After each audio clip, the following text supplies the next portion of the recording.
জানেন আজকে কোথায় আসলাম? ভিডিওটি স্ক্রল করার আগে আমার কথা 10 সেকেন্ড শুনবেন। তারপর আপনি চাইলে স্ক্রল করতে পারেন। জানেন আজকে আমি কোথায় আসলাম? আজকে আমি আসলাম একটি জগন্নাথ মন্দিরে, যে মন্দিরটি ভগবান স্বয়ং স্বপ্নদেশের মাধ্যমে দেখিয়েছেন।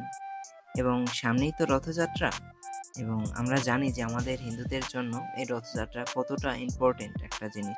সো আজকে এই রথযাত্রার বিষয়েই বলবো। যেহেতু সামনে রথযাত্রা, আমি চাই যে বাংলাদেশের অনেক মানুষ এখানে জয়েন করুক। এই মন্দিরটি হচ্ছে একটি জগন্নাথ মন্দির, এবং এই জগন্নাথ মন্দিরটি সাচার বাজারে অবস্থিত। ঢাকা থেকে প্রায় 1.5 ঘন্টার মতো পথ।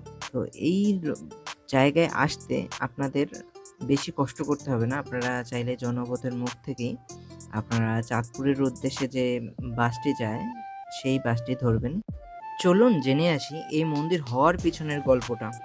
লোকমুখে কথিত আছে যে প্রায় 150 বছর পূর্বে সাচার বাবুর বাড়ির জমিদার গঙ্গা গোবিন্দ সেন ভারতে হিন্দু তীর্থস্থান পুরীতে জগন্নাথ দর্শনে গেলে জগন্নাথ গঙ্গা গোবিন্দকে দর্শন দেননি, বরং পুরীর দরজা জানলা সব আপনা আপনি বন্ধ করে দিয়েছে। এই শোকে গোবিন্দ সেন অনশন করা শুরু করে, এবং তারই কিছুদিন পরে তার স্বপ্নাদিষ্ট হয় যে এ স্থানে গঙ্গা গোবিন্দ সেনকে দর্শন দেবেন না, বরং তার বাড়ি সাচারের দিঘিতে ভাসমান হয়ে নিম গাছের আকৃতিতে দর্শন দেবেন। স্বপ্নাদিষ্ট হয়ে গঙ্গা গোবিন্দ সেন নিজ বাড়িতে ফিরে আসেন, এবং তারই কিছুদিন পরে সে দিঘিতে স্নান করার সময় আকস্মিকভাবে ভাসমান নিম গাছ আকৃতিতে জগন্নাথ দর্শন লাভ করেন। এই মন্দিরের আশেপাশে কালী মন্দির ও লোকনাথ বাবার মন্দির রয়েছে। আপনারা চাইলে সেই জায়গাগুলো দেখতে পারেন।